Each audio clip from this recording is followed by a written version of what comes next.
Seguimos en la mañana de Radio Show y estamos con visitas porque hace algunos días estuvimos hablando aquí en la radio y compartiendo algunos testimonios sobre algunos modismos, sobre el vocabulario, sobre los jóvenes y estas nuevas formas de expresarse o de incorporar por ahí algunas palabras. Que bueno, obviamente lo notamos quienes somos padres, lo notan quienes mantienen charlas con jóvenes, sobre todo yo no sé si será más en edad de los establecimientos educativos o de primaria y secundaria o universitaria. Y convocamos a Nancy Eichhorn, que es profesora de Lengua y Literatura de la ciudad de Crespo. Ella desarrolla sus actividades en el Colegio Sagrado Corazón, también en la Escuela 60, en el Instituto Comercial Crespo, o sea, en varios establecimientos. Y bueno, en primer lugar agradecerte, Nancy, por sumarte por permitirnos mantener esta charla y bueno, y sumar tus conocimientos también, porque además estás en permanente contacto con chicos. Sí. ¿Cómo estás? Buen día. Bien. Buen día, Javier, buen día a toda la audiencia.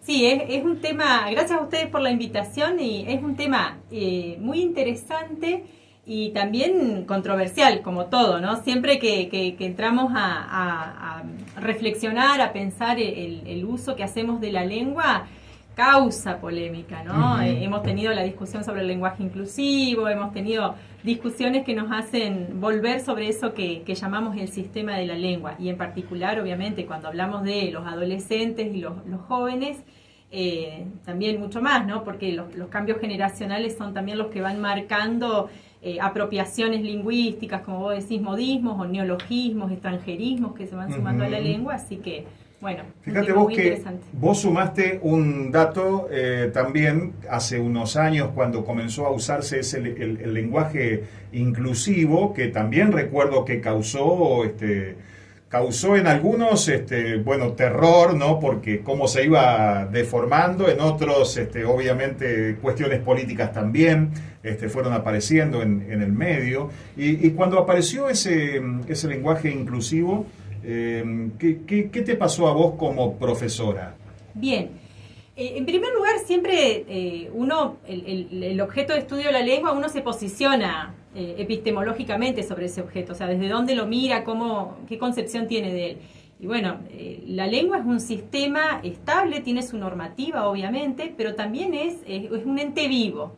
Obviamente nosotros nos apropiamos y le damos vida a esa lengua, ¿sí? Si no, hablaríamos como se hablaba en el 1500, claro, en el 1600, ¿no? Claro. Y en realidad eso no ha pasado. Incluso podemos verlo cuando nosotros pensamos en los países hispanohablantes, una veintena de países hispanohablantes, que cada uno supo apropiarse del español y involucrarlo con su propia idiosincrasia, su cultura, sus prácticas, ¿no?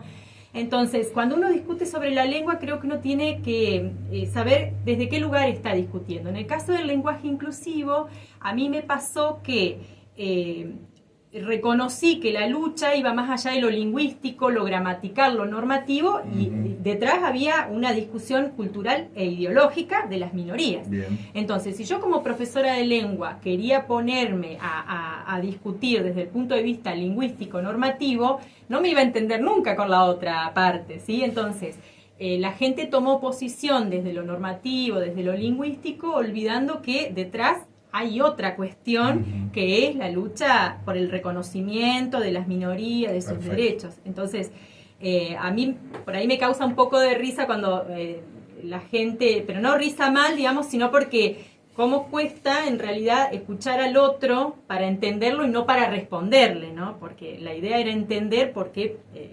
se tomaba ese posicionamiento sobre entender que muchas veces los idiomas, en particular el español, tienen puntos de vista, si se quiere, machistas o sexistas o de cierta violencia hacia cierto género.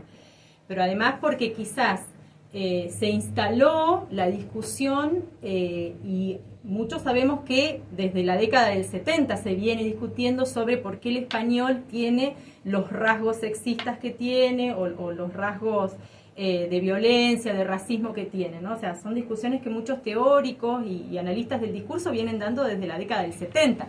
que nosotros nos involucremos hoy o que cierta gente se involucre hoy y desconozca que se viene analizando esto hace mucho, bueno, le permite a uno mirarlo con cierta tranquilidad, mientras que otros toman como más, con más fervor todo, ¿no? Con más. De hecho, el idioma está en una permanente evolución, ¿no? Y prueba de ello es la permanente incorporación que la Real Academia hace de palabras.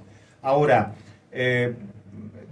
¿cómo notás que hablan? Vos estás muy en contacto con los más chicos, digamos, o sea, alumnos, ¿desde qué edades tenés, más o menos? Y desde los 13, 14 a los 17. ¿Y cómo hablan, cómo hablan nuestros chicos? Bien, nosotros de por sí tendemos a la economía del lenguaje. Cuando nosotros hablamos siempre tratamos de ser lo más precisos posible, y si podemos utilizar la menor cantidad de palabras, mejor. Esa es una lógica también, ¿no? Sí es cierto que ellos, a partir del lenguaje que utilizan, construyen subjetividad y construyen territorio, ¿sí? Entonces, las palabras que eligen o no eligen usar, cómo las eligen usar, hablan de eso, digamos, de su construcción subjetiva, de los grupos, del territorio. Y muchas veces ese territorio lo quieren proteger justamente de el adulto, ¿no? Eso de poder tener un código que solo ellos entienden. Para mí son grandes artistas del lenguaje, ¿sí? Porque la verdad que logran connotar algunas palabras o otorgarles diferentes sentidos que solo ellos entienden, ¿no? O en círculos muy íntimos. Es cierto que quizás lo que está costando es buscar el equilibrio entre ese juego permanente de invención, ¿sí? De connotación sobre las palabras, cambiarles el significado, usarlas irónicamente, con sarcasmo, y lo que por ahí el mundo académico o el mundo laboral o ciertos círculos de la sociedad esperan que ellos puedan usar. Entonces quizás está costando buscar ese equilibrio, es decir, bueno, ustedes pueden jugar con el lenguaje de esta manera o reducir el uso del lenguaje a lo que a ustedes los identifica hoy, pero después también tenemos otras formas, ¿sí?, que tenemos que aprender, tenemos que en realidad incorporar más palabras, llevarlos a la escritura, porque también una cosa es la oralidad, sobre la que siempre hay cuestiones más de espontaneidad, ¿sí? Y otra cosa es el registro formal de la escritura, que nos exige tener conocimiento sobre la normativa, un vocabulario más amplio, la capacidad de armar una sintaxis más elaborada. Si yo tengo que hacer una prueba, tengo la edad de un chico que va a un curso tuyo y tengo que hacer una prueba, entonces el chico responde como te responde en forma verbal, en forma oral, por ejemplo, ¿utiliza la palabra literal en lo que es una prueba? Sí. ¿Lo utiliza? Sí, hay mucho de oralidad en la escritura, incluso en algunas abreviaturas que eligen, o algunas formas, sí. Incluso esta cuestión de responder con mucha economía del lenguaje a través de monosílabos, también lo llevan a la escritura. Sí, o el me parece, podría ser, o algunas. Ahora, el ponerle literal a todo, porque todo hoy es literal. Y en realidad debería ser literalmente. Claro, pero vos me decías que incluso hay muchas otras palabras más que... Sí, muchísimas Yo más. escuché, mirá, literal, el outfit, ahora, por el tema de la vestimenta, y así tantas otras, ¿no? Sí, en realidad, dentro de los extranjerismos, los anglicismos son los que más fuerte vienen posicionándose sobre el español.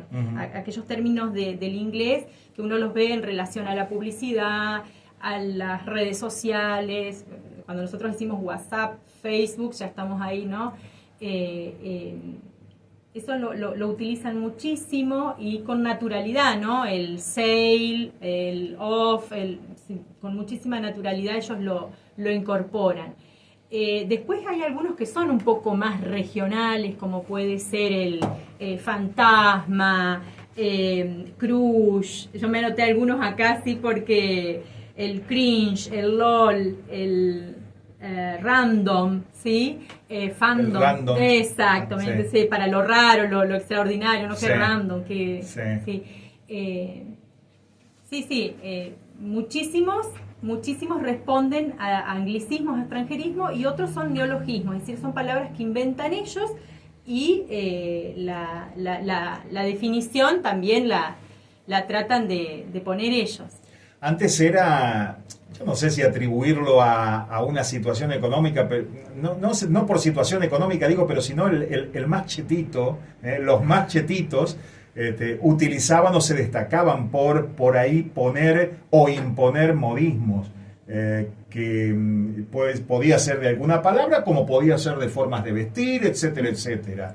Pero hoy creo que atraviesa a todos, no hay clases sociales, no hay... No, sí, atraviesa todo e incluso está tomando dimensiones, pensemos lo que está pasando con el Spanglish, que es esta mezcla de inglés y español que se da en la zona de México. También está pasando con el guarañol, que es una especie de mezcla entre el guaraní y el español en algunas zonas del Paraguay, digamos. Esta modificación constante del lenguaje no es solo generacional, no es solo de los adolescentes, no es solamente con sentido lúdico, de pertenencia, de construcción de identidad, sino que también es algo que está atravesando al mundo, ¿no? Escuché este mensaje que llega aquí a la línea de oyentes de la radio. Dice que el tema de la inclusión a mí me parece perfecto, escribe Daniel, pero me da la sensación de que es decadente.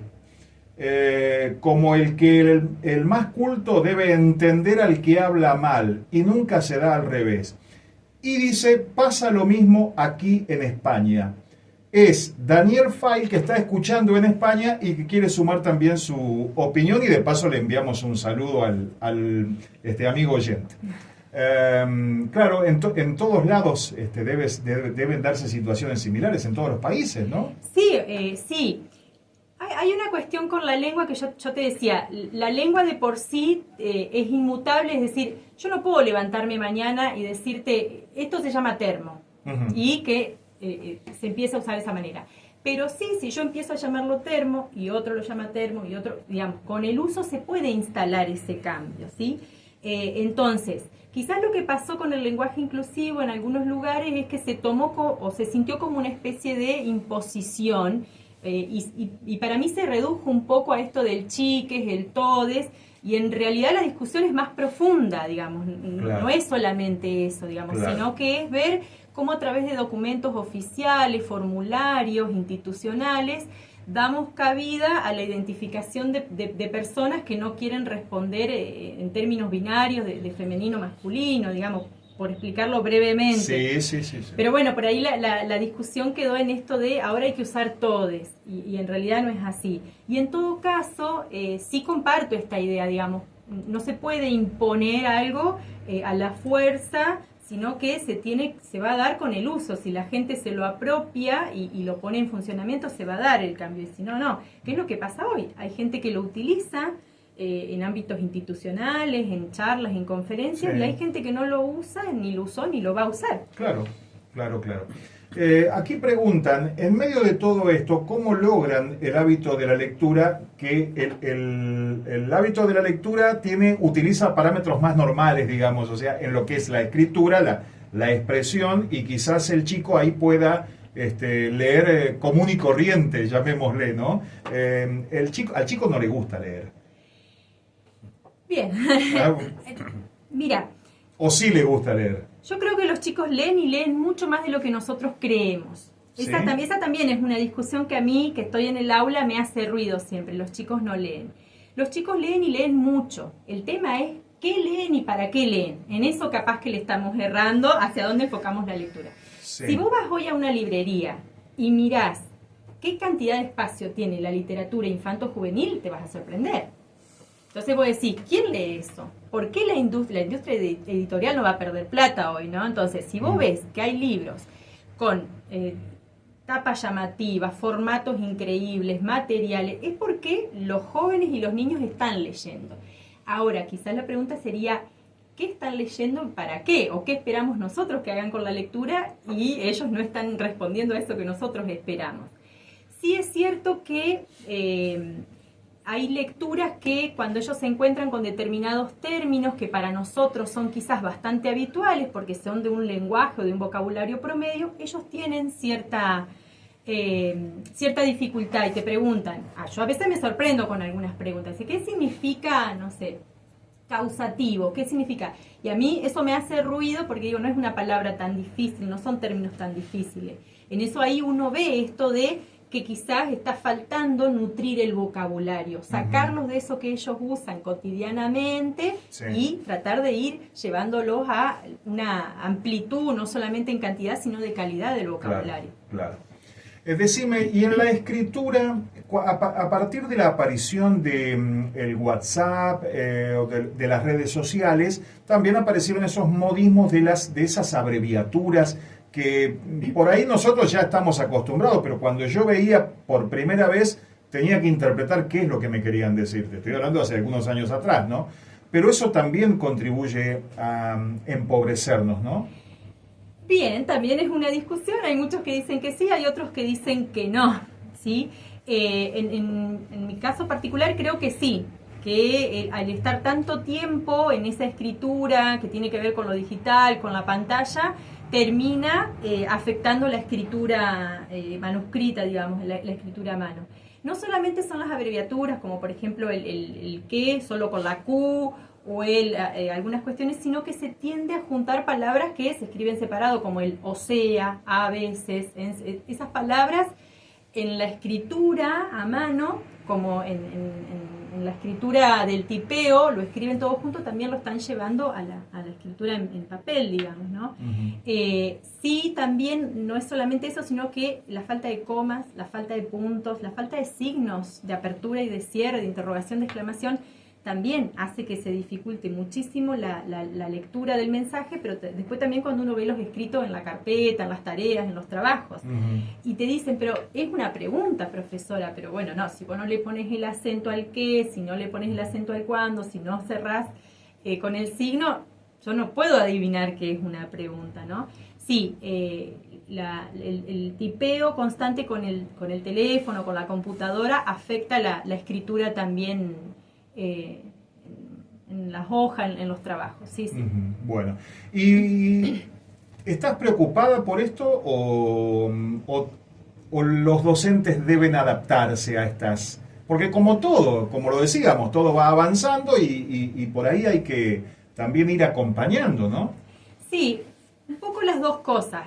Me preocupa cuando esto pasa en el ciclo orientado, por ejemplo, cuando estamos en quinto, sexto año, que vos ahí, digamos, ya pasó por un proceso de alfabetización, digamos, la alfabetización, es continua, uno nunca termina de aprender a leer y escribir nuevos formatos, nuevos textos, siempre estamos, digamos, incorporando nuevas formas de leer y escribir, y cada nivel de educativo tiene su propio proceso de alfabetización, ¿no? Por eso hablamos de una alfabetización continua.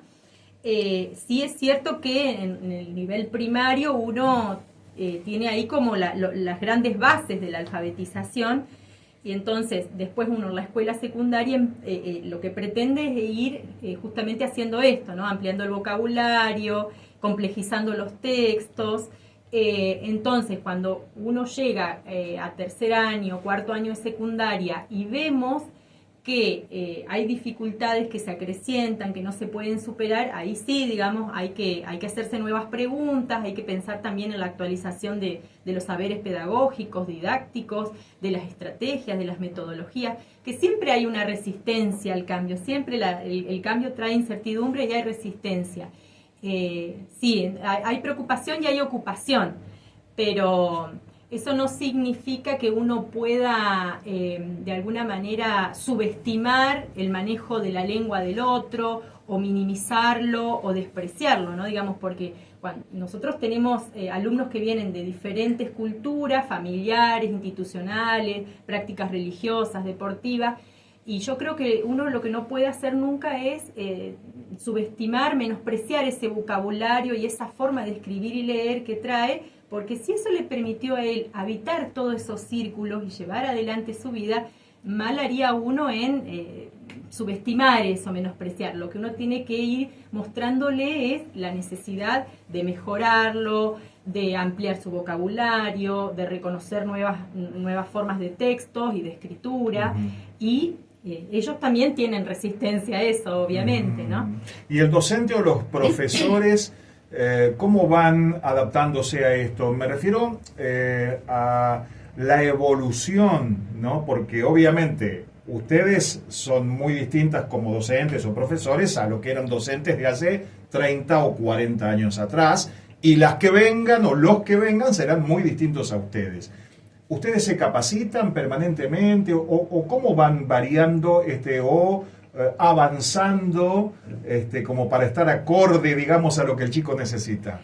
Sí, hay actualizaciones en todos los campos, digamos. Nosotras las profesoras de lengua y literatura tenemos posibilidad de ir especializándonos dentro del ámbito de la lengua, que sería esto que estamos hablando, ¿no? Dentro de la lengua vos podés especializarte, obviamente, en análisis del discurso, en gramática, y también podés especializarte dentro de la literatura, en algún campo literario en particular. Es cierto que las últimas capacitaciones a las que podemos acceder a nivel gubernamental, si se quiere, o que el Estado propone por ahí, están más orientadas hacia lo didáctico, lo pedagógico, y no hacia los campos específicos. En particular, sí, yo estoy participando participando ahora de una capacitación que tiene que ver justamente con mejorar la escritura académica, la comprensión lectora y la oralidad. Que están participando solo 2 escuelas de Crespo, sí, en Red Escuela se llama. Y bueno, es muy interesante cómo se está pensando en nuevas formas de lectura y escritura para llevar al aula. Claro. Pero después también, cuando uno quiere capacitarse de forma privada, digamos, son costosas las formaciones, pero hay muchísimo para elegir con respecto a los nuevos procesos de lectura y escritura que tienen que ver con lo digital, que tienen que ver con las nuevas literaturas, ¿sí? Por ejemplo, hoy hay mucha escritura colaborativa, mucha forma de editar y vender tus escritos, hacer circular tus escritos. Así que sí, los profesores intentamos todo el tiempo ayornarnos, pero también los cambios son siempre muy abruptos, ¿no? Y siempre va a estar primero el uso, yo digo siempre, primero está el uso, primero está lo que la gente hace con la lengua y después viene la normativa y después viene la regularización sobre eso y la observación de esas regularidades o irregularidades sobre la lengua. Eso hace que uno vaya a veces un poquito como a destiempo, ¿no? Estamos hablando con la profesora de lengua y literatura, Nancy Eichhorn, es docente, profesora aquí en establecimientos de nuestra ciudad, el Colegio Sagrado Corazón, la Escuela 60 ya hemos mencionado, y también de otros establecimientos de la zona. Y no puedo obviar el preguntarte por las nuevas tecnologías y un tema del cual se está hablando mucho, que es la inteligencia artificial. El uso, ustedes como docentes, ¿cómo lo ven, el uso de la inteligencia artificial? Bien, como todo lo novedoso, uno siempre lo ve con un poquito de riesgo, pero también con todas las posibilidades de las virtudes que nos puede traer en el aula. Es cierto que muchos de nuestros alumnos ya las manejan hace bastante. Puede sernos útil. En mi caso particular he pensado en actividades y en algunas situaciones en las que ellos puedan usarlas justamente para ver yo cómo las usan, ¿no?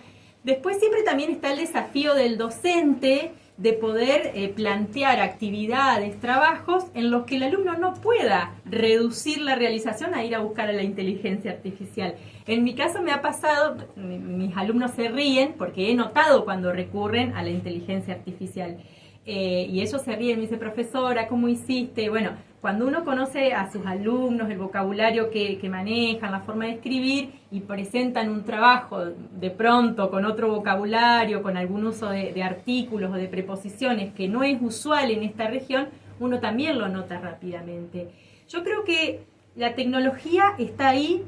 Nosotros, si si la demonizamos vamos a perder posibilidad de crecer y de crecer dentro del aula. Es algo que llegó para quedarse, y lo que tenemos que buscar son las formas en que eso contribuya a mejorar la formación, tanto en la escritura como en la lectura y en la oralidad de nuestros estudiantes. Estar en guerra con esas situaciones desgasta. Eso no quiere decir que sea fácil, que lo tengamos controlado, que estemos todos tranquilos, digamos, pero yo tengo esa posición, que es algo que llegó para quedarse, y lo mejor que podemos hacer es involucrarlo en nuestras prácticas lo mejor posible. Seguramente nos lleve tiempo ver esa forma didáctica o pedagógica de integrarlo, pero va a pasar. Eso también sin descuidar todo lo que tiene que ver con el trabajo cognitivo, con el trabajo emocional, que nunca jamás ninguna tecnología va a poder suplir en el aula, ¿no? Entonces, buscar ese equilibrio es difícil, pero es en lo que estamos hoy los docentes, ¿no? Es decir, saber que nuestra presencia en el aula, el protagonismo del estudiante, las formas de comunicarnos con ellos son lo primordial, pero está detrás todo ese aparato tecnológico que tiene que venir a ayudarnos a crecer, ¿no? Nancy, podríamos estar mucho tiempo más quizás hablando sobre estos temas que son, la verdad, interesantísimos. Pero bueno, todo tiene su principio y su fin en la radio, así que te agradezco por estos minutos. Queríamos tocar el tema, no podíamos estar ajenos a este tema, pero bueno, quizás lo seguiremos en una próxima charla. Sí, encantada, cuando quieran. Sí, siempre que hablamos sobre la apropiación de la lengua es para largo y tendido. A mí me gusta mucho un escritor español, Pedro Salinas, que él dice que el hombre se conoce a sí mismo en la medida que conoce su lengua. Entonces ese desafío le llevo siempre a los alumnos, ¿no? Es decir, poder conocer el español, que es nuestra lengua hoy, en la forma más dinámica y profunda posible, para también ayudar a conocerse a sí mismos, y a partir de ese conocimiento de la lengua poder expresarse y poder entender al otro, que es lo que más nos interesa en la formación de nuestros estudiantes. Gracias por la visita. No, gracias a ustedes, que tengan buen día. La profesora Nancy